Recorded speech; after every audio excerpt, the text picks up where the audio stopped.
Le chef de l'État qui a nommé les bourgmestres est censé être élu par la population. Quand on a fait Imbongo, et c'est qu'il y a un Mbongo na caisse à l'État, on a une la poche na ngai.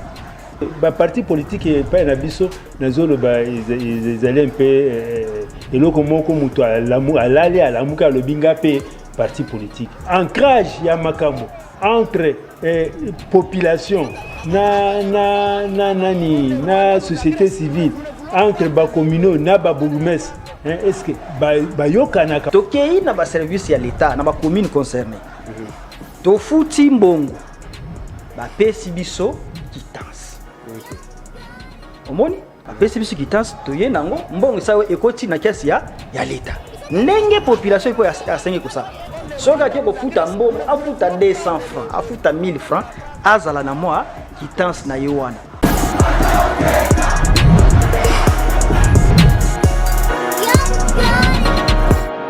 Le Bela Base émission, il y a Bino Base émission, il y a Bino Bakon Mani, Bino Ba décideur.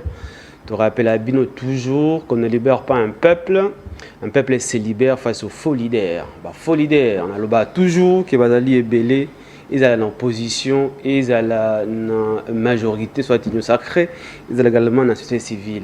Mais Bino Base ndé boza ba kolo Congo bino ndé esengeli bozo ra mayele ya koyeba kupona bayi oyo baza na vision o ba na projet ya malamu pona ekolo Congo démocratique parce que na loba toujours ata ceux qui nzambe Jésus est mort kiti comme président de la République démocratique du Congo ceux qui Bino Base bino ba congolais bino ba décideur boyebi ozali droit na devoir na binoté boye ba ke eloko malonga et osalema te parce que bino ne ozali ba impulseur ya makambu nyonso. Alors lelo toi na plaisir makasi ya koyamba pour la toute première fois monsieur Symphorien Massaka. Je sais rien dali moko ya bala kisipe bato oyo bala nelaka suivi ya ba projet avec lié tout sur makambo ebele de Symphorien Mbote pe bola mon émission le Bela Base.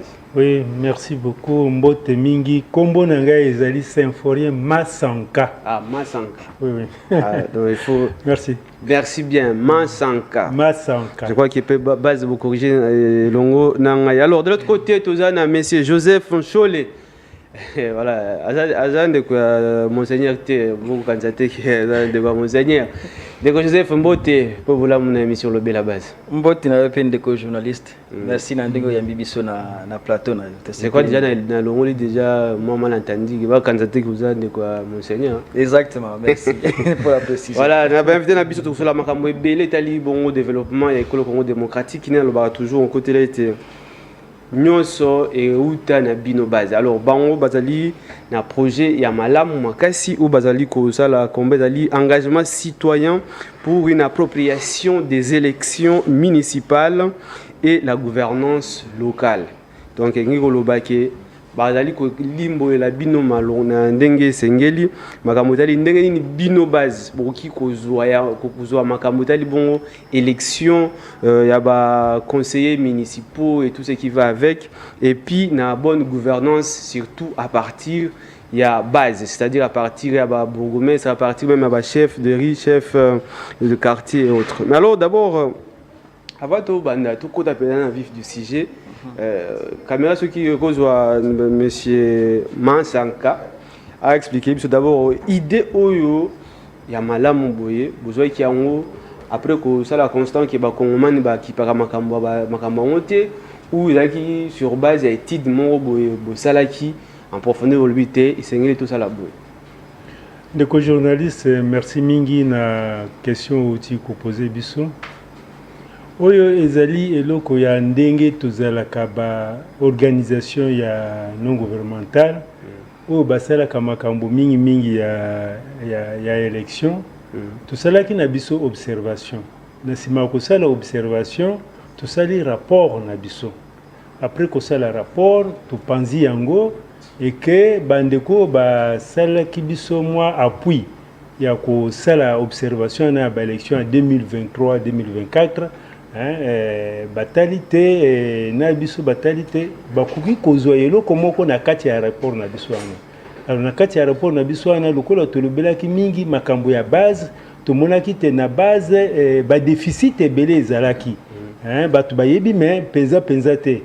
Alors lokola ba organisation ya société civile mingi bazali kolela élection à la base tina nini ya élection à la base yango wana toyo kotala bon esengeli toya ko renforcer ba capacité ya baoyo baponi bango na base na baoyo baponaka na baoyo bakoki kosala de sorte que makambo nyonso ya tina ya koponela mutu na kati ya base ezala donc gouvernance ya à la base ce qui gouvernance ya base ezalité komonana te na sommet ekosala mobulu po makambo nyonso tozelaka kaka province asala ou bien nation esala te mais esengeli moyen ekokozala to bongisa yango déjà à partir ya base batina nini aponi mutu nde yango to réfléchissa alors puisque esengeli base ayiba maintenant question bit il y a projet na bino ezanini spécifiquement et aussi la combien de temps selon le calcul bosala qui pour que base peuple congolais à comprendre où ezali objectif na bino bit biso tosalaki projet wana ezali po koyeba ndenge nini bato bayeba kocontrôler nani gestion à la base donc ba conseil communal bayeba ya solo musala na bango ezanini population pe oyo aponaki ba conseil communal eyeba te bato wana bazali place wana po kosala musala songolo et que soki basali yango bien te biso tozali na devoir na ba élection yokoya tolongoli bango toponi bato bakozala na ba projet de société ya malamu oyo esengeli te base eyeba ndenge nini ko profiter yango en même temps population ekozala eyeba pe ba budget ya kati ya commune budget yango ezoloba nini misala nini ekosalema po mingi na ba commune na biso okokende okomona te bourgmestre atandeli yo budget boyo okoyeba te omoni assemblée nationale bamimbisaka budget nyonso bayebi te rubrique tel bakosala mosala boye rubrique tel ezali ndenge moko na à la base donc baassemblée communale il faut payer salama bongo population ekende etala awa balobaki te bakobongisaka parking est-ce que babongisi awa balobaki te bakotiela biso bibliothèque est-ce que basali ainsi de suite donc biloko wana nde il faut euta à la base ezala kaka kozela te kotia courant na kati ya commune ezali nani kaka gouvernement ya kotia te base il faut base abimisa mbongo bayeba ndenge nini koselela bango misala wana. Très bien. Bon, la question, je crois, il devait la poser M. Joseph Cholet. République démocratique du Congo, tu as 26 provinces et puis tu as 25 communes, 24 pardon, 24. Communes à Kinshasa. Maintenant, la question, est-ce que le projet est partout à travers la République, mais aussi partout à travers nos communes? Bon, merci pour la question de journaliste. Na ligne pour préciser moi le Kongo moké. Projet eko bandate, projet c'est bandaki. Ah, OK. Toza ko kende na phase ya suka pour na ko silisa misala tozo sala na cadre ya projet oyo. Alors, na cadre ya musala tozo sala toponaki ville province ya Kinshasa. Parmi la province. Ce qui toponaki Kinshasa parce que za na ba paramètres belé. OK. Paramètres moko na kolo ba pe ezali kambo ya makoki. D'accord. Pour un projet à travers la République, il faut que vous ayez un moyen ébélé. Par rapport à moyen où ils sont disponibles pour Nabiso, tout le monde qui est au Salon na Kinshasa, et puis peut-être Nicolas Sima, ceux qui ont un moyen qui n'a pas province. Mais na Kinshasa, il y a un peu tout ça qui vit le Mobimbate. Biso tout ça qui 3 communes pilotes. Tous la commune à Kimbansege, tous la commune à Kisenso, et puis tous la commune à Yanseli. Et ça, 3 communes pilotes, où ils sont ponaki dans le cadre du projet. Alors, dans le cadre de Moussa de Dosala, tous les gens qui ont été Dosala, Moussa Moko. Où ils ont eu financement par les partenaires, où ils ont eu moi les solo lelo. Alors, bango pe, le coup là, tous un consortium, bango pe va ponaki quelques autres communes. Pour que tout travail bisogno soit sur la même thématique dans la même commune, on va prendre quelques autres communes. Alors biso to pona ki ba commune on a peut pour nani. Biso linga plus que travailler dans la périphérie que travailler vraiment dans le centre. OK. Moni et pourquoi Oui, parce que dans la périphérie, les gens ba makambo ebele batu ba yebite. Alors il faut que ça l'effort que batu ba yeba yango na makambo biso yina yango. Wana ya liboso. Ya mibale na kati ya ba commune wana pe to sito sala pe boko ba projet oyo ezaki exécuté kuna. Peut-être na oyo to ya ko sala na minute oyo ezalokola une continuité. N'est-ce pas? Il y a oyo to sala. Il faut za ba commune déjà to yebi ba problème na bango, to yebi ba difficulté na bango, nyonso la to za na moi maîtrise na. Donc ko sala musala na esika oyo yebi ezala na avantage nango parce que oyebi esika nini ko simba, ndenge nini ko tambola, ndenge nini ko lekela. Na ko kino ko sala musala na esika oyo oyebi no te peut-être pour na mbali boso. Voilà un peu mamuke tina topuna kibisika wa. Alors OK, merci. Maintenant la question on a posée. Concrètement, vous êtes allé sur le terrain. Puisque quand vous le dites, ils sont vastes. Exact. Alors maintenant, on a terrain pour vous pour nous permettre, ils allaient bas congolais, ils allaient bas conseiller en question, bas à la outiller. Bon, pour nous aller Moussa dans ça sur terrain, na copé ça, na copé normalement les bandits muke parce que le coup les a projet. Na projet, biso toye toujours ça la projet na terrain. Mais ils appellent un acteur oyo baza na ba zone ciblée oyo ba to impliqué nde to lobana na lopoto to impliqué na kati ya projet. Alors pour que tout ça la musala d'abord malamu to bandaki na o to benga appropriation à projet. Biso to sala à notre niveau comme staff. Après to yo sala sikoyo ba atelier de formation na bato yo to ponaki ba conseiller ba acteur de la société civile na ba inspecteur territoriaux beto pona ki to sana bango pe bateli po bayeba makambo nini oyo biso to yena yango parce que ndeko auta koloba awa izamba liboso to zwa maponami oyo ya na niveau local ya ba conseiller. Alors d'ailleurs également faute de moyens et ça les manquer attraper ça manquer par ndenge sengema ezala ki prévité donc bazuka na ba grande ville nde isalemaki. Alors lokola ezamba liboso il faut que luka ko sala effort kotalisa na bandeko oyo biso ponaki musa na bango ezali nini bakosala nini tozozela pa na bango nini yango meto impliqué ki bango nyonso na kati ya projet oyo. Alors nde toza ko évoluer sika to si makambo ya ba formation tozoko ta siko na ba phase ya sensibilisation. Phase ya sensibilisation wana toza na ba outils de sensibilisation de to salaka toza na ba banderole toza ko afficher na ba commune wana o na otie kutanga toza pe na ba spot publicité o bana ko leka na ba média pour na ko conscientiser population ba yeba litomba ya ko futa mpako pour na ko tombola ba commune na biso. Après yango pe toza pe na phase musu to sala contrôle citoyen pour na koyeba si réellement makambo ndenge ezalaki yango nde esalemi pour il faut peuple pe ayeba makambo oyo zo likaka na kati ya commune soki makambo za malamu te akopesa moya yepe likanisi pour que makambo etambola malamu. Tala na muke ndenge makambo zo lika na terrain pour l'instant. Et maintenant une petite question. Ongo bakisa. Nalina bakisa tout en complétant un peu nani makamboye à otaki kolobande ko shola otaki kolobawa opposer qui question ko yeba ko sala combien de temps. Oui, on a tout na kibino. Alors nani tamususu na ba réponse na ye zoamite mais projet ango il a fallu ça là bon il faut ça là 10 mois. 10 mois. Donc awa to komi donc ko poussa na suka ya nani. Donc vous savez déjà au moins combien de mois? Tout ça, au moins, c'est déjà 9 mois. 9 mois. Moi, ya suka. Moi, suka yango. Ah, donc, moi, suka, ça dit que beaucoup plus de bilan alors. Oui. Et alors, on a complété pour Kolobate. Donc, tout banda qui na renforcement ya capacité ya ba conseiller communaux, ba conseiller bazali na ba commune nyonso. Tolingana to échanger na bango na ndenge nini bayebeli penza makambo etali musala na bango. Très bien.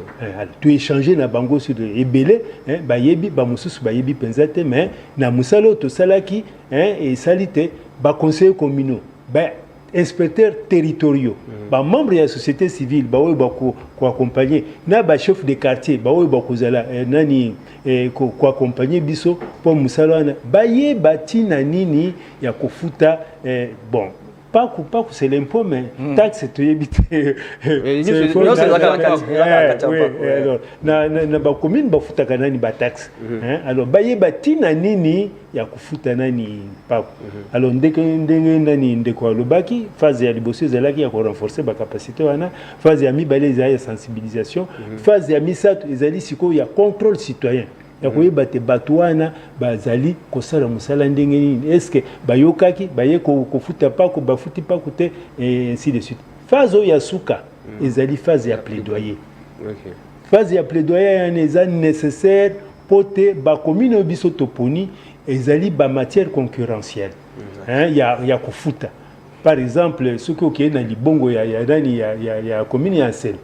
Okukuta kuna ngai za taxateur ya nani ya province. Ngai ya national. Ngai ya commune. So mutoazo ya na makala na ye. Akufuta nani? Afuta taxe ya nani ya commune, afuta taxe ya province. To ba matière wana ezo tungisa mingi ba terre ya nani ya économique. Esengeli sikoyo na phase ya plaidoyer tu identifier ka ba matière nyonso wana to yebate oyo pa koyo to ko futa yango kaka. Mbala moko esika wapi de sorte bango moko batika la ko kabola. Très bien. Et puis objectif na biso ezali ya kotala nombre ya ba taxes ezali na kati ya commune. Esengeli te mokolo tokendaki na nani na commune ya Nsele. Ezalaki problème parce que okokuta batu batelemi libanda. Soko bonjour monsieur, oyo kosala nini? Oyo kofuta donc batu bazolanda yo po kofuta taxe. Vous comprenez? Et taxe c'est-à-dire que tant qu'on fout et qu'on continue à libérer et continue. Alors biso tozali na kati ya phase ya plaidoyer ya koyeba ndenge nini to solo na bakonzi ya province na bakonzi ya commune na bakonzi ya national to yeba ndenge nini ba ezala caisse unique. Donc so muto aye ba dégera de ni wana nyonso bazala kaka na caisse moko. OK. Okay, au fouti na keswana isili ale bazuina ni bapesio nani mukanda na yo isili au sein. Donc c'est les 4 phases ou 5 phases wana au bisu to salende. Mais techniquement aussi quand même 10 mois ils ont qui au regard il y a un problème au zali na mboka na biso ndenge monsieur Chole alobaki que boponaki 3 communes wana parce qu'ils ont milieu reculé. Or même ceux qui ont reculé, ceux qui parce que le bel base tout ça les missions spéciales là je reste ma béca dans côté à Congo central na comment on appelle la fin fond kuna au moins la population kuna a yébé l'oroté même méta rôle à député a bien monté. Alors pourquoi seulement je crois rappelle ça la pédagogie pour Nabil peut-être Babak c'est bien taille une année ou 2 ans puisque la République démocratique du Congo dans les petits villages mboka mombo ba te belé ba yébé l'oroté. Et surtout, tant on va conseiller, ça devient encore plus grave. D'ailleurs, je profite pour vous poser la question. Conflit les alliés, les lots, les alliés, les lots dans le Congo, puisqu'il y a entre les conseillers, et le bourgmestre. Conflit, puisque le bourgmestre, nous, on n'est pas redevable devant les conseillers. Pourquoi? Parce que, on va bisoter. Alors, bien que tu es spécialiste en matière, comment vous résoudre le problème? Bon, quand il y a un spécialiste où il y a une gouvernance, toujours réfléchir. Il n'y a pas lieu à se bagarrer. Parce que le chef de l'État qui a nommé le bourgmestre est censé être élu par la population. Ceux qui sont élus par la base, donc les conseils communaux, sont censés aussi provenir de la base. Alors, dès lors que vous tous, vous provenez de la base et que vous voulez bien gouverner, parce que le chef de l'État ne dira pas que j'ai mis un bourgmestre là-bas pour qu'il puisse empocher de l'argent dans sa poche. Non, mais c'est pourquoi? C'est pour faire les désidératés de la population.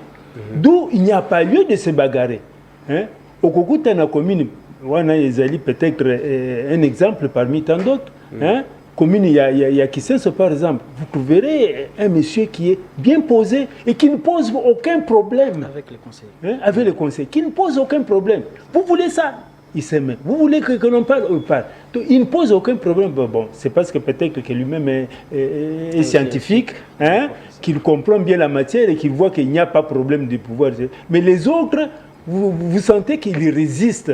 Il résiste en cette matière. Donc, il n'y a pas lieu de pouvoir se discuter si nous voulons vraiment aller dans la bonne gouvernance. Si vous voulez bien gérer la matière, eh bien, soyez avec les conseillers parce qu'ils proviennent de la base. Un jour, ordonnance soit Nekokoya. Tant qu'ordonnance est Kokoya, au besoin de la liste de Bango. Au Bango, finalement,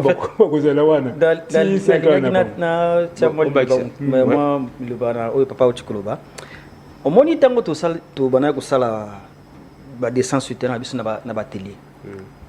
Nous sommes dit pour répondre na problème na yo to na question tu ko poser. To bi faut ko tia ba bourgmestre et sika moko na ba conseiller. Na ba télé na biso to sala ki na ba invitation peut-être net aux termes de référence au kuta na kati awa parmi ba participants bourgmestre azali ba conseiller bazali ba terre société civile pe bazali na inspecteur territorial. To tia bango sika moko. Pourquoi? C'est pour que chaque partie, n'est-ce pas, a la complémentarité par rapport à l'autre. Et puis, biso, to mekakopé sa moi éclairage mouké. Yo pouvoir na yo ebandi awa, isuki awa. O yo pouvoir na yo ebandi awa, isuki awa. Qu'il y ait pas chevauchement na kati ya ba responsabilité ya chacun. Alors, ezalaki tellement apprécié par les gens qui étaient en place. Tout ça n'a été indiqué dans le mais il y a eu des choses. Oui, et le Bamaki. Des choses. Donc, c'est-à-dire que, après ça, qui démarche, on a parce que, place où il y a une compréhension, et si quoi permettre que il faut travailler ensemble pour la commune. Très bien. Et ça, c'était très important. Ndeka wacho kobeta linesi lisolo ya Bukumesi ya Kisenso. Tango tozalaki na atelier avant to banda ayambaki biso na bureau naye. To sololi après ye moko yaki. Et puis qu'est-ce qu'il nous a dit? Alobi tango ba conseiller ba ye. Lui comme premier citoyen ya commune à Salinine, il a fait les renforcements des capacités ya ba conseiller. Ozoma ye moko na initiative na ye. Tala ndenge musala esala. Tala place ngai na sengna simba. Tala bisika bino bosigbo simba. Alors, on a vu ce que ça, c'est qui le complément moko pour que ça en plus. En dehors de ça, tu peux ça qui va conseiller membre mikanda. Oyo, ils vont permettre la banque ba yeba makambo itali peut-être ba biloko ma décentralisation. Ozoma, tu somba qui ba mikanda tu peux si bango. Pour baza nango batanga pe ba yeba. Pour ba kotangisa mutu mais documents sont toujours nécessaires pour ko mekako bakisama maele atana sima. Donc voilà un peu sens oyo na linya ko bakisa mama loba par rapport à mais makambo lobi on a pu pesinga makambo belé notamment au lobi tango organiser atelier il y a les conseillers les membres de la société civile les inspecteurs inspecteurs territoriaux na bourgmestre alors maintenant ici dans mon parti politique té va parti où désigner comme conseiller comme candidat oh bah on ceux qui va désigner déjà d'ailleurs puisque d'ailleurs je me disais aussi que par rapport à ma lobby nayebi ke bazazo la nabiso et c'est également qu'on expliquer chaque rôle à conseiller rôle à inspecteur territoriaux et puis bourgmestre parce qu'apparemment mon quoi chevauchement et comment et puis pourquoi bobo sani ko ça là contacter la parti politique au moment où baonde d'ailleurs normalement c'est eux qui sont censés bien sûr qu'on former peut qu'on informer cadre notamment conseiller na bango. En fait, c'est sûr. Non, vas-y. En fait, c'est sur base de notre constat. Le coup de makambo ezalaki kokende mbangu parce que musala ya ko renforcer ba capacité wana mingi ezali musala ya ba parti politique. Effectivement. Alors, il y a un déficit. Il y a communication, il y a koyeba. Oyebite ba parti politique et pas na biso na zolo ba ils allaient un peu et loko moko muto alamu alali alamuka le binga pe parti politique. Idéologie azanangote. Idéologie ezalité. c'est vide. Hein? Alors, ce qu'on a dit, au Komona, Azali Lokola, par exemple, parti Songolo. Hein? Au Komona, Azali ko défendre kaka eloko mususu oyo bango baze bakabwani ka opana nini mpona mbongo parce que tant bakenda kina patron na yokuna oyo wana zimbongo ainsi de suite. Alors biloko wana ezali mingi na ba parti politique yango wana tant tomona kina ni ba déficit wana na kati ya rapport na biso lobité nous saisissons la balle au bon. Lokola batwana nani bazali na nani na ba capacité peut-être ezali tellement renforcée tout sangisa bango de sorte que parti politique sur lobby parti politique a poni Bouroumé c'était parti politique a poni membre de la société civile parti politique a poni inspecteur territorial biso to sangisi to profiter pour to sangisa bato na mbala moko baye bandenge nini ko sala musalo na sur terrain. OK, très bien. Alors expliquez biso alors expliquer base à Zolanda rôle il y a conseiller municipal, rôle, il y a inspecteur territorial, généralement rôle à Bourgogne, c'est vraiment bien. Et au besoin, on peut bien expliquer pour nous permettre à la même longueur d'onde. En fait, rôle des alliés belé c'est par rapport à devoir au article 50 il y a loi il y a 7 octobre 7 octobre 2008 il y a eu une loi portant composition, organisation et fonctionnement des entités territoriales décentralisées, leur rapport avec l'État. Alors, dans cet article, on a des matières réservées, oyo banani ba conseiller faut basal. Na koko tangela yango par exemple parce que les unions sont na mutute par exemple tango ba conseiller ba kovanda bazali na devoir ya kosa d'abord règlement d'ordre intérieur na bango au balande là. En dehors ya règlement d'ordre intérieur bazali na devoir ya koyeba ba entretien ya voie ya kati ya commune. Il y a l'aménagement, par exemple, il y a Bakanivo, Makamusus. Il y a l'organisation et la gestion des parkings. Hein? Il y a, par exemple, l'entretien et le collecte de drainage et des égouts. Hein? Il y a, par exemple, l'éclairage public, la construction, il y a une maison publique où il y a commune. Il y a les complexes sportifs et des aires de jeu. Il y a la construction et l'entretien des bâtiments publics appartenant à la Katia commune. Hein? Il y a l'organisation des décharges publiques. Surtout il y a Kimbanse Kawana, il y a Kisenso, décharges publiques ezali penzate, biloko nyonso wana ezali na kati ya musala ya nani ya conseil communal ya koyeba te musalo ezali musala nanga sikoyo nasala ndenge nini na kati ya bidio tant to discuter yango na kati ya nani ya assemblée communale so to discuter yango toyeba kotia matière nini ezali. Alors ko nani inspecteur territorial ezali muto batindi na nani na province akozala wana po ayeba est-ce que ba service taxataire ezali kosala musalo elengobani tango ba percevoir nani mbongo wana ezokota na kati ya nani ya caisse ya l'état, hein? Alors que les membres de la société civile sont là pour accompagner, hein, la commune et les conseils communaux par rapport à l'élaboration par exemple d'un budget participatif. Parce que na ba loi ya mikolo yo, hein, na kati ya mboka na biso ba exiger de sorte que la société civile puisse participer à l'élaboration du budget. Pour nanine parce que participation na ye kolobat awa biso tozangi maternité. Alors priorité pour na biso ezali kotongola biso maternité. Awa tozangi nani aire de jeu. Priorité pour na biso ezali aire de jeu. Donc tant on a kati ya quartier basangani ba trouver ba priorité wana ekoya ko trouver ba priorité ba discuter na ba priorité de priorité en priorité ba yo ko sala ko trouver priorité moko. Alors priorité wana il faut se retrouver na kati ya budget. Tant qu'on se retrouve dans le bidi, il faut bien expliquer à la population pour nani ba poni bongo parce que ça eloko moko et ko sangisa ba tebele mbala moko. Alors bako ko aligner ba priorité na bango. Alors loko la to aligner ba priorité na biso et sengeli bino pe pour participer na paiement. Parce que to ko sala na mbongo ya batu musu to kaka ya bino. Pour ceux qui osala eloko ya yo moko, hein, on peut se sentir na fier nango. Effectivement, effectivement. Alors, monsieur Cholet, au Lobaki, sur le terrain, il y a Makamobele Bozo Sala. Alors maintenant la question, projet Nabino, ndenge bolobaki awa, zali d'abord sensibiliser et puis qu'on ramener population ayeba kusala oyo bengi plaidoyer ayeba na kuyeba rôle naye et surtout ndeni nesengeli kusala ko futa mpaku ba biloko nyonso wana oyo kusala ke ba province ba commune ezala na monsolo. Maintenant la question, maintenant comment vous faites pour que message Nabino est légal?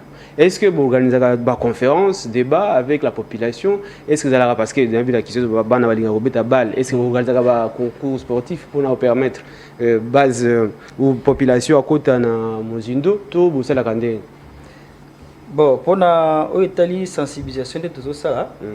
Bon, nazana loko moko ya mutu alinga koloba avant ya ko répondre na question. OK. Projet au tout ça là, finalité nango eza pinzani. Hein?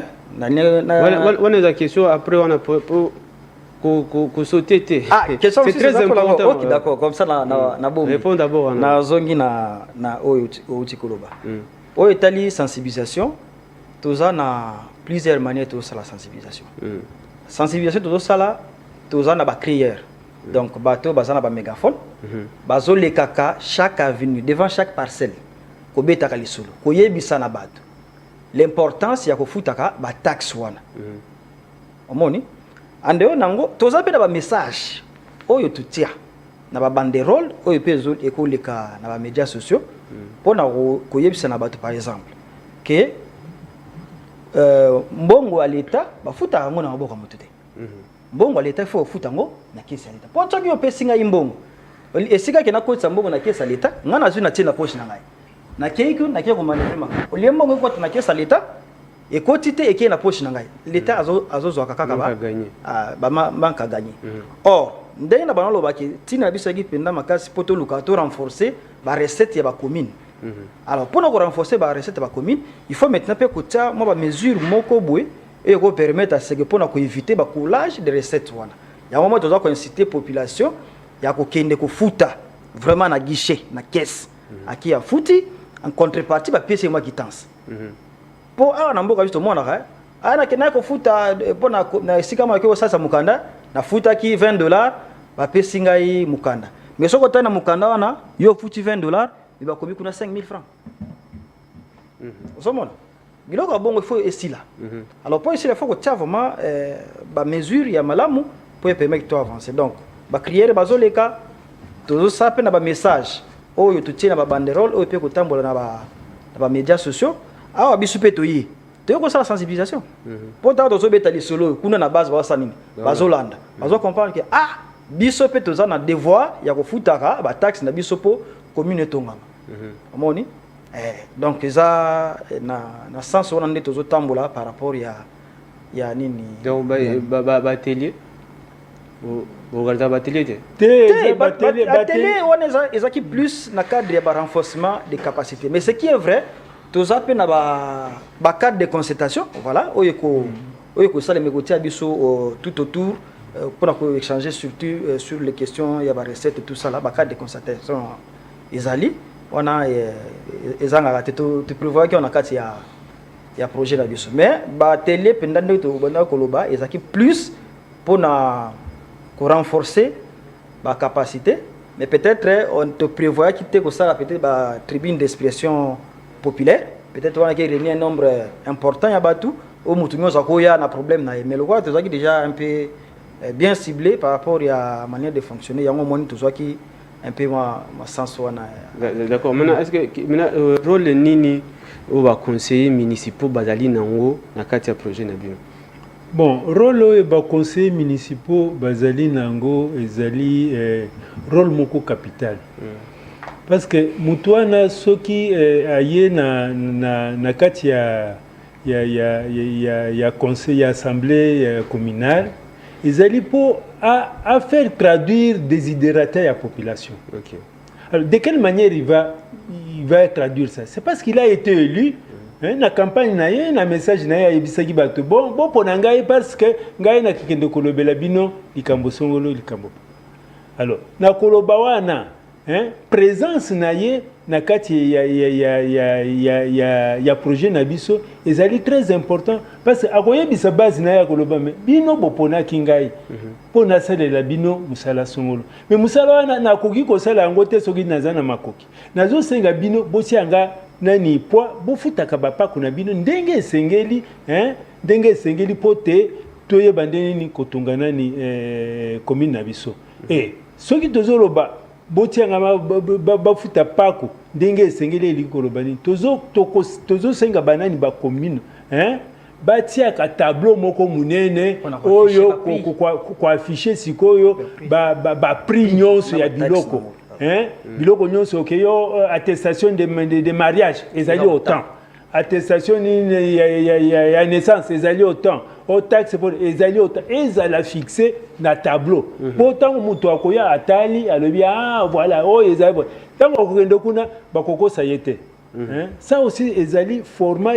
ya nani ya assemblée nani ya obligation ya assemblée pote batu baye bandenge nini bakosaka bango te forme ya corruption est diminuée à partir ya nani ya base alors accompagnement ya communaux ezali pote encourager population et kende kosala nani kofutaka pako na oui c'est très important maintenant un message nini ça descend la population surtout dans le cadre de la sensibilisation dans le cadre de la campagne na projet d'autant plus que c'est vrai qu'on note que population est très fatiguée na ozali abi ya ba agent ya l'état ndingo le bakia wa keno yo pesi mbon o futim pako nzokande ye atiango na poche na ye au lieu atiango na caisse à l'état message nini bo pesa kana population pour que population a comprendre réellement qu'est-ce qu'il faut et quand et à qui il faut payer et qu'est-ce qu'il faut exiger ceux qui a futim pas kuna exactement likambo oti koloba exactement message biso tozo pesa c'est un message moko simple très simple par exemple tokoyebisa bato to futa pako pour kotonga commune na biso par exemple toko koloba pako ya l'état bafutaka yango na service esengeli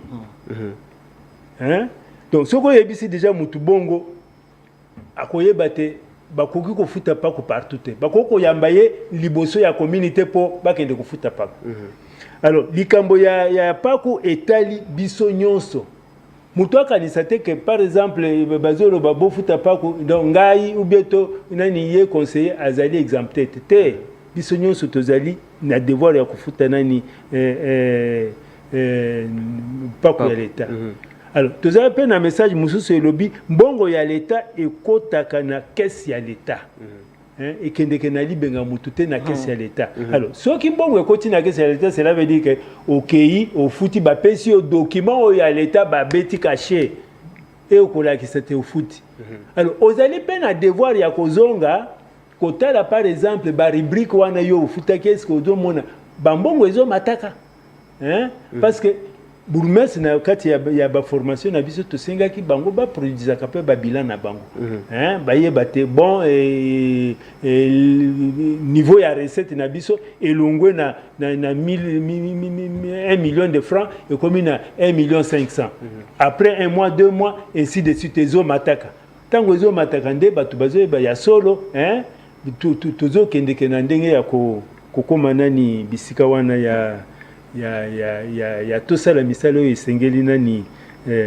kosala alors monsieur Chaud d'ailleurs yo kutunde mutu oza comptable makamamo comment na insister comment population qui ko sécuriser pas qu'on a c'est-à-dire lorsqu'il paye comment il peut sécuriser sentir que nous je suis en sécurité et puis qu'il pas dans na football awa pena puis que coach na commune puis commune esengela sala misala pour na intérêt à population exemple ça simple ya liboso et bandé pa na biso moko OK to yé na projet to sa sensibilisation wana to sala ki ba banderole pour na kotia na ba commune bato ba koleka na banzila batanga bape sikoyo nzokande pour na ko afficher ko poser ba banderole et ça na ba taxe oyo bafutaka na ba commune oyebi yango OK alors dango tu uti ko sala ba banderole na biso to kei na ba service ya l'état na ba commune concernée to futi mbongo ba pesi biso quittance OK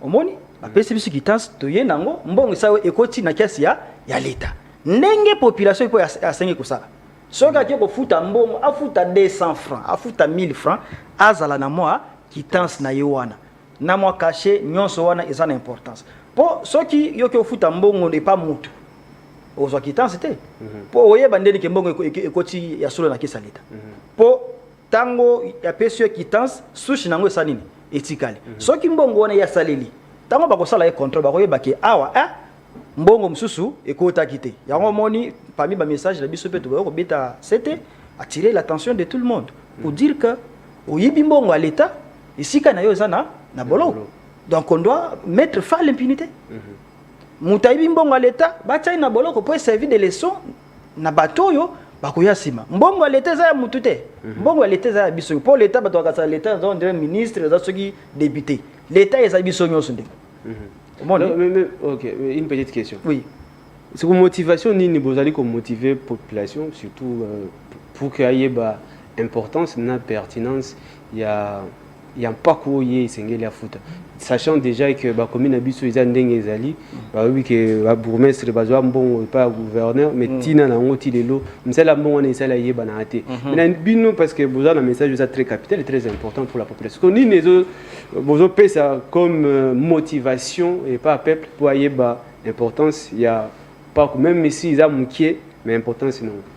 Merci ndeko ezana eloko mona lo baramingi batu bakanisaka ke pona kobongisa peut-être ba commune na biso il faut ka gouvernement central to gouverneur provincial apesa makoki nzoka nde et pas na biso moko toza na capacité ya ko mobiliser les fonds pona kosala boko makambo soki totali awo kotamboyi na ba commune okuta mabulu boyi na bazolela kaka gouverneur aya kosala musala nzoka nde na ba commune na biso toza na capacité ya ko mobiliser ba fonds et puis pona kosala ba misala misusa miki sans pour autant que les gouverneurs provinciaux ou central interviennent alors tozotali sa na population pas ko yozo futa eza na poche ya mututé parce que awo yoko futa ofuti na caisse à l'état ba pesi yo quittance ça signifie que koti vraiment na caisse à l'état na kati ya commune baza pe na budget na bango oyo bako exécuter na kati ya budget na il y a des différents projets za na kati ba projet on a ceux qui lelo eza exécuter eza pona bola moyana ka ya même population tango yeka ka ceux qui lelo akoeli problème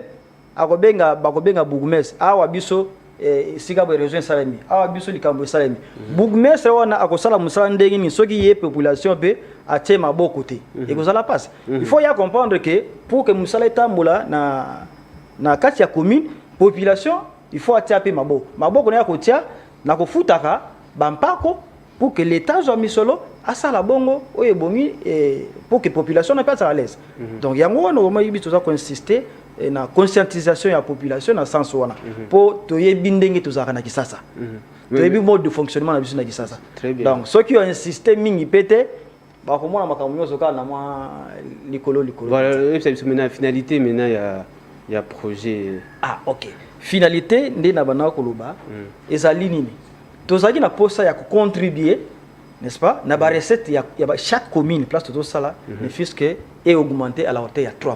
Très bien. Omoni donc commune azalaki na 10 akoma soki atana moi 13 et ainsi de suite c'est ça vraiment la finalité ya projet tozo pesa ba proposition par rapport à ba mesure et ba contrôle et autres nyonso wana pona ni pour permettre que mbongo ezala canaliser na isika moko ezala tekenga na zimbongo na tina libenga na ngai yepe akamati oyepe akamati so moko na biso azibongo na kati ya ba service nyonso za na kati ya commune l'état aux ambongo malonga te omoni alors lokola biso zo proposer les modèles et ko sala ke ba augmentation à la hauteur ya 3% ya ngonde tozo zela to mona ba commune alors toko suki kana maloba te tozana boko makambo to sali nde to expliquer pour que tu atteindre niveau wana et puis à un certain moment donc on a suka toko évaluer yango c'est-à-dire tango to yaki ko sala musala o to kutaki na ba commune bazaki na ba recette ya combien awa to silisi ko sala yango to commune na suka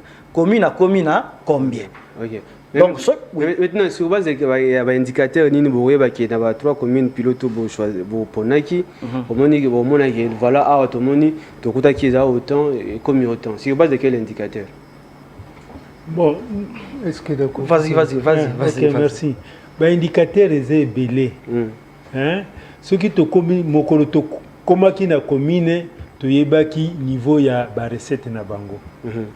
Mokolo tokomaki na commune totestaki niveau ya compétence ya ba conseillers communaux, ya ba inspecteurs territoriaux, ya ba membres de la société civile.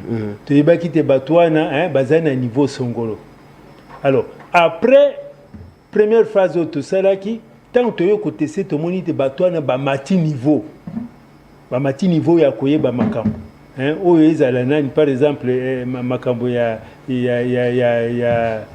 sensibilisation, ba comprendre ngo, makambo etali nani ba conseil communaux, ba comprendre le rôle vraiment na bango ko salema, tout ça ezali biloko moko na suka ya projet to koyeba est-ce que ba recette wana emataki, est-ce que nani ancrage ya makambo entre population na société civile, entre ba communaux na ba bourgmestre, est-ce que ba yokana kapote makambo wana salema ndenge to bandaki, parce qu'avant il n'y en avait pas. Alors le fait de quitter de 0 à 2 à 3 wana ezali ba indicateur minene o biso to kosala to kozwango. Et puis en plus le fait que toujours mona nani ba banderole ni kuumela na kati ya nani ya commune pour te batu batangaka to ya kutuna bango, est-ce que botangaki, est-ce que bomonaki ndenge nini makambo ya salamaki. Donc c'est par rapport ya nani ya misala wana.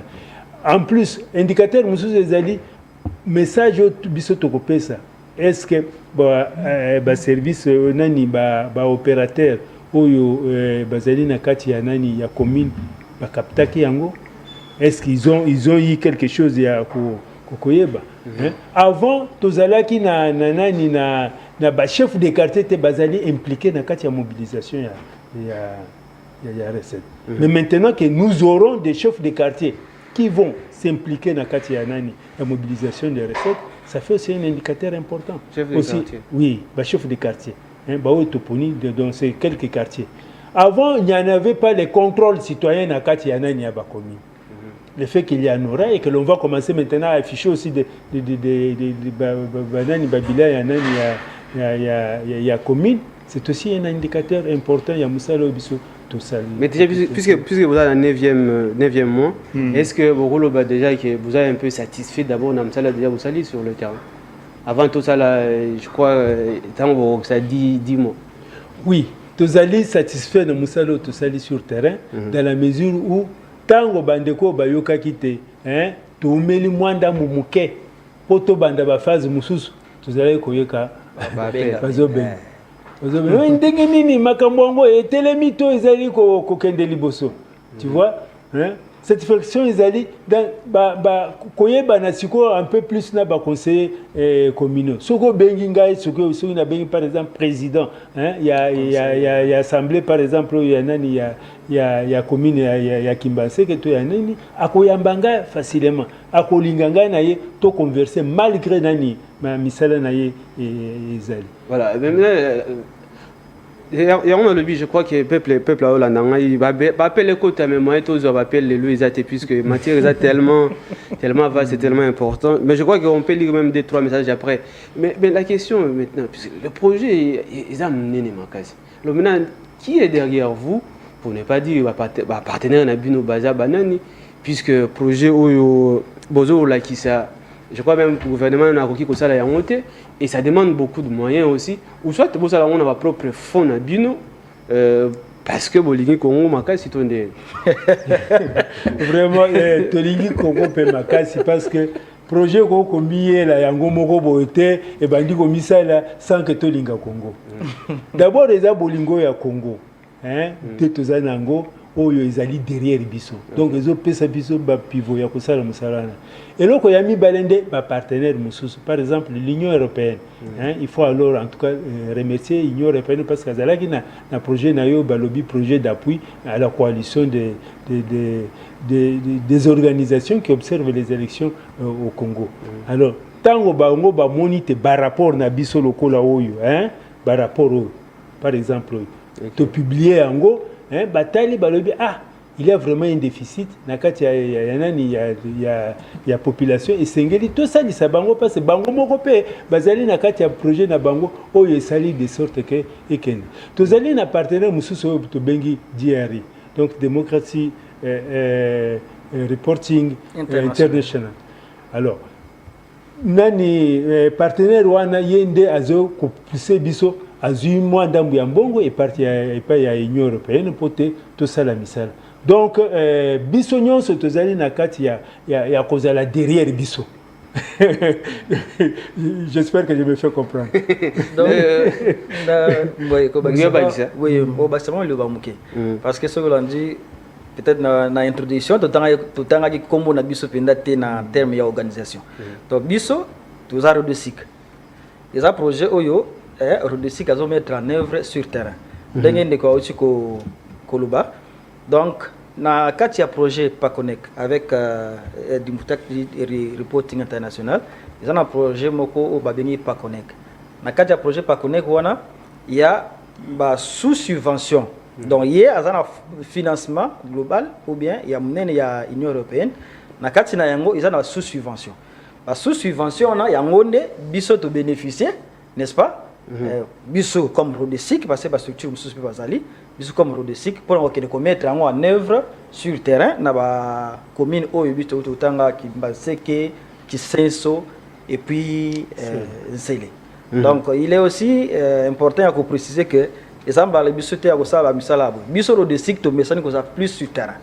Tokendaka na bamboka na bakati na bambele ndumbu za ba mboka mususu zake soki bayoli ko bana kotangela ba mboka place to sa musala na ba intérieur penza o zake mutu ko maraté biso sala musala ku avec les paysans to sala musala ku ya wato mabe to kotaki na bakati mingi turoyo to sala ta na ville mais tout ça na ville mais tout ça toujours na périphérique. Voilà. Ça c'est nous. Ok, ça c'est vous. Alors, là, une question. Moi, à quand comptez-vous où nous pouvons voir le premier résultat selon vos planifications après votre travail de sensibilisation? Je n'ai pas bien saisi la question, pardon. À quand comptez-vous où nous pouvons voir le premier résultat selon vos planifications après votre travail de sensibilisation? Bon, il est vrai que nous sommes pendant la sensibilisation, mais je crois que déjà, à chaque fois que nous faisons des tournées, on ne va pas se limiter seulement à la sensibilisation, mais on va aussi vérifier dans les différentes communes les évolutions qu'il y a, n'est-ce pas? Les évolutions, que ce soit en Sélé, à Kimbanseke, à Kisenso. Et je me dis déjà, à la fin de ce mois, comme ça sera peut-être les derniers mois pour le compte du projet, à la fin de ce mois, nous-mêmes, nous pouvons aussi évaluer, comme je l'avais dit avant, on va évaluer un peu, est-ce qu'il y a eu des avancées ou pas. Je crois déjà à la fin de ce mois, on peut déjà voir les premiers résultats. Okay. Oui, soyez-en sûrs. Oui, mais il faut qu'on complète ce qu'on a battu. Le nombre de résultats est déjà mon année. Okay. Parce que le fait d'avoir moi ma solona ba conseil communal ko kende ko nani ba chef de quartier ko kende ko kutana na ba inspecteur territoriaux ba to na ngana yebaka banzo penza bango te na misala bazo sala mais le fait que ko kende ko ils ont déjà résultat moko to ko la kisaba to voilà tozali en contact na batwana et puis musala sensibilisation za musala moko il faut ezalaka. Gouvernement a besoin de comprendre que bateau basi basali musala basali si bango mais gouvernement eya kotia biso maboko to continuer parce que banderole on biso totiaki totiaki balobi attaque aux alliés pour na bango balobi non il faut ça la 21 jours mais quoi et ça la 21 jours pour la mobilisation ya ba recette ya ba commune na bino bolingi banderole on ça la 21 jours il faut ils aller en permanence il faut aller en permanence parce que c'est biloko na bino biso toyekaka kopesa bino maboko pote eloko wana ekendeke liboso. Très bien. Bonjour monsieur les journalistes. Nazo tuna boye. Pourquoi seulement Kinshasa? Oh, biso awa na province confusion ezalaka même entre gouverneurs na ba députés provinciaux. Je suis depuis Dibaya Louboué, Kade André. En tout cas, tu remercier mingi ndeko na biso na Kasai kuna pour la question na ye. Ndenge tolobaki te l'Hérodesic fait ce travail là depuis longtemps. Tout si to sala musala wana peut-être na ba province mususu mais kuna na Dibaya Louboué dans to comité.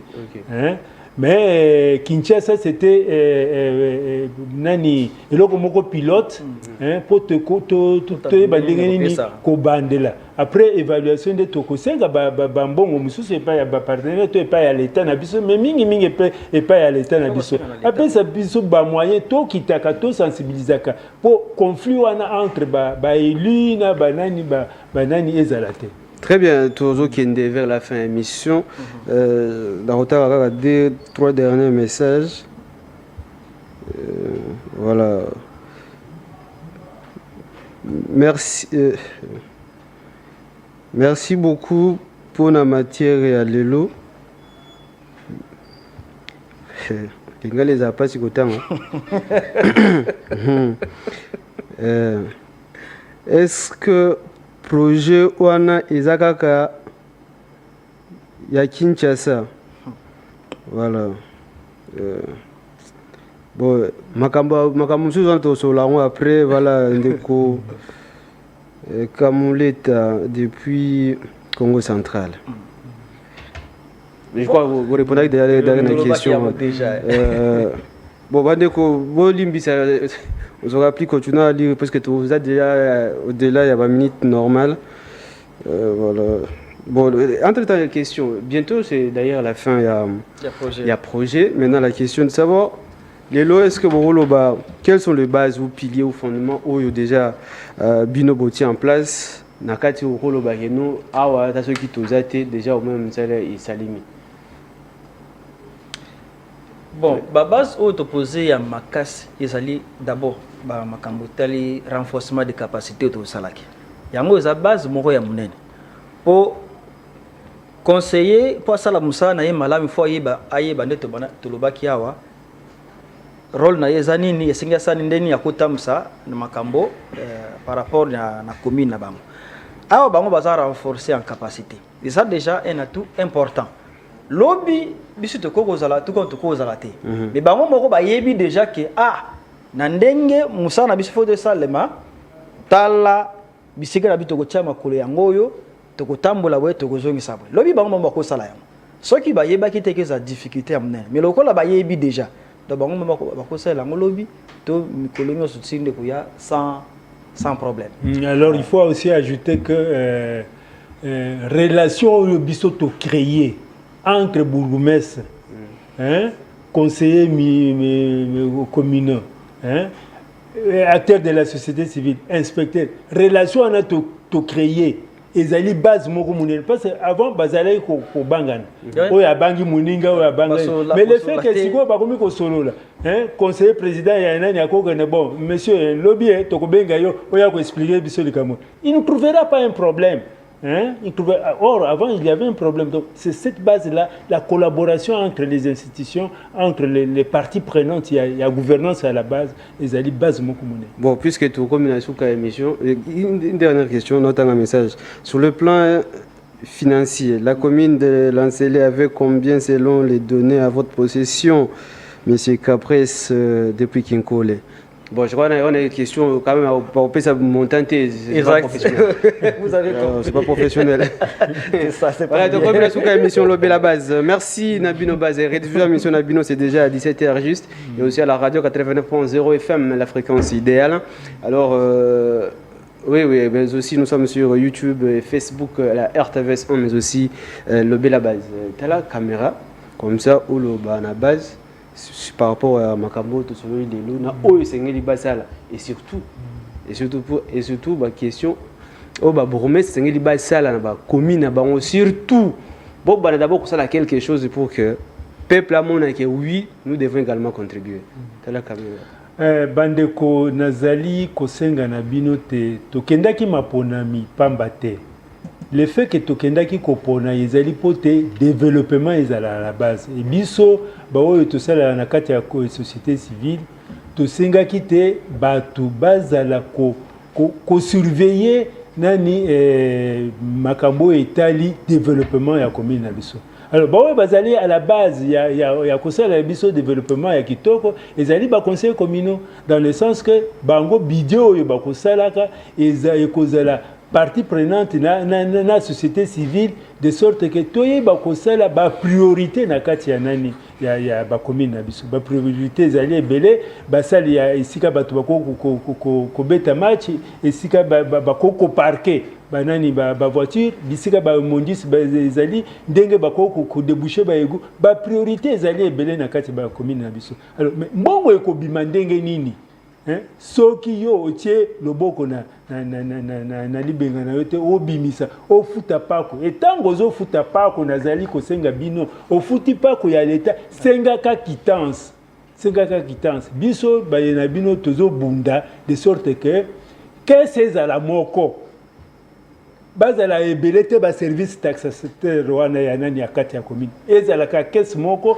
tokoyebisa ba konzite parce importance ezali pote nani coulage ya ba recette to muyibi na kati ya bon to lo balango muyibi pour ezali mbongo ya bato ekendeke kaka na kati ya caisse ya leta. Voilà, tokosenga bino soki bomoni ba banderole na biso soki bomoni banani batu na biso bazoleka il faut boye bakoyoka bango et que bosale la message au biso tozali kopesa bino. Très bien, monsieur Cholet, tu as la caméra comme ça le bela base bazo la biso makambo to celui-là walelo oye bango pe sengeli basala pona ko permettre makambo ekende liboso et aussi ndenge Papa Joseph Aocho Oloba, Papa Symphorien, pardon, Aocho Oloba, Papa va coulage des recettes qui moibi et comment faire pour éviter qui moibi. Il y a Mosolo à l'État dans la commune à Bisso. Merci. Bon, message na repé ça na bande konabiso ya base. Ezali que toye ba malamu. Nzambe a outa na lolate akitipa ya osela biso musala. Biso moko tozana pas de responsabilité oyo sengi to simba na boko poko misala mingi pe etambwama. Na ba commune na biso soki biso to futi ba mpa côté to kozwa pe makoki ya malonga te pour que to tonga ba commune biso pe to vivre dans ba condition ya malamu. Na sengi na population plus particulièrement bisika oyo biso to lekaki na ba commune nyonso ya Kinshasa bo futa ka ba mpa kuna bino pona ko tonga ba commune. Soki boge ofuta mpa kuna yo kopesa kana maboko ya mutu te ata bayebisi yo ke taxe boyezalaka bayebisi yo montant nango obi d'accord kasi kende kino na guichet to na caisse ya l'état ya commune na bino ofuti bapesi yo document quittance oyo la isiki ofuta ki réellement mbongo wana po e permettre yeba ke mbongo na futi ekoti na caisse ya l'état po biso tozako bundana na tina ke oyo nyonso bazotiaka maboko na bango na libenga l'état bakamata mbongo ekosala misala pona population za malamu batie na poche na bango tozako bunda ke bato ya bongo bakenda kofana na boloko po isika na bango eza na cité. Alors bino bosunga biso pe bosunga pe autorité na bino pour que misala etambola malamu bongo nde biso nyonso tokozala bien soki tosali yango te tokomitia biso moko pe na kati ya passe muto ya ko corrompre yote mutaye biso yo ke pona service bafuta ka autant pesa mbongo na maboko loba na kopesa mbongo na maboko te ngai na kokendo kofuta na caisse ya l'état oki kofuta na caisse ya l'état neto lobi pe ozui contrepartie na yo ya quittance ndio ko bokomona ke makamyo zo sai mala po soki yo population o comprendre pe makambo yo te mutaye ko senga abike pesa mbongo ya taxe yo pesi na maboko ya te na poche lobi to lobi kuna na musalo bi to mona pasi to yo kuganga ya nyoso ko conscientiser e ko leka malamu te mais soki bino ba comprendre yango e bo sala lipendengi wana o mona ke ba commune na bino ba recette ko kota ebele e ba misala misu soki bazela ka ba konzia likolo ba kozela te ba konzio boza na bango sika moko nde ba ko bimisala misolo basali makambo ya malamu ba commune pe etomwami pourquoi pas comme ba commune lokola ya ba poto nde to monaka et comme un peu propre. Oui, c'est possible. C'est possible. C'est possible. La poser question na parce que na commune ya Lingwala commune ya Kinshasa ils a salité makasi au moment où mbongo ekotaka makasi so otali ba avenue nyonso ya commune ya Kinshasa même ba bordiro batiaka pona ko permettre mituka eleka bango comme olongola ngo ekomi kope ba jeune ba fandi wana bakomi osenga mbongo mais Est-ce que vous avez des la commune à Kinshasa, la commune à Lingola? Comme ça, vous avez payé côté bon. Parce que pour les salités. Mais après, ça, les plaidoiries dans il échange habite aux Alongo la fois prochaine. Donc, autant de il y a intégrer la place sur la moussous dans le programme. Parce que ça n'a pas de discuter. Ko sangisa ba commune peut-être ya awa na ba commune ya ba mikili misusu ba responsable kutana ka pona ko sala ba partage ya ba idée tout consort pour permettre que oyo muninga ya malamu asalaka ngapena kamata na tsepa na ngapo makambo ete mo meke liboso. Très bien, base na lobeli bino surtout commune ya Kinshasa commune avec voilà salité les qui au moment bon ezali. Donc, on a souka émission le bel base émission la bino rediffusion c'est déjà à 17h et aussi sur la 89.0 la fréquence idéale la radio RTVS 1 et aussi ceux qui vont attaquer l'émission bon qui est na YouTube vont écrire seulement le bel base des lots beaucoup de matière puisque les lots sont seulement comme belé. Je crois que ce n'est pas la dernière fois. Ce n'est pas, oui, c'est la première fois, mais ce n'est pas la dernière fois. Ouais. Je crois que tant que ça dit, moi, tout ça, là, maintenant, l'émission et puis, bon, ma base, mais et puis, bisous, tu sais, il y a accompagné bisous na phase où il y a plaidoyer. Pour autant, tu connais déposer. Bah note de plaidoyer na bisous pas ba konzi. Là, c'est déjà on a déjà pris la caméra. Tama to kena ko déposer ba note pour na sa bango ke bisous pe toye musa to sala ki mais tala o pe to zela na bino bo sala pona la population yangoana. Très bien. Je reste à Yoki, a déjà caméra donc tout après le bel base émission na bino base émission bino ba Kongomani. Merci na Pamphile Makanda, merci na Jérémy Bomolo de retour. Merci na Brandon Milalou, merci na assistance il y a Alain Trésor le directeur. Merci également confrère et amis et frères, mon frère Tribal Fiston Kazadi. Donc, tout le monde bon lobby, n'a pas invité mon sous toujours pour nous servir Bino Base. Oh non, la bonne sanité. Merci Madame Claudia. Merci, chargée de la communication. Merci tout le monde lobby, n'a pas invité mon sous toujours pour nous servir Bino Base.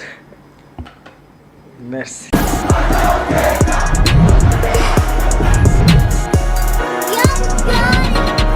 Le chef de l'État qui a nommé le bourgmestre est censé être élu par la population. Quand tu as fait singa imbongo, et c'est que na kotsa mbongo na kesa l'État, ngana zu na tina poche na ngai. Ba parti politique pa na biso na zolo ba ils allaient un peu et loko moko muto alali alamuka lobinga pe parti politique. Ancrage ya makambo entre population na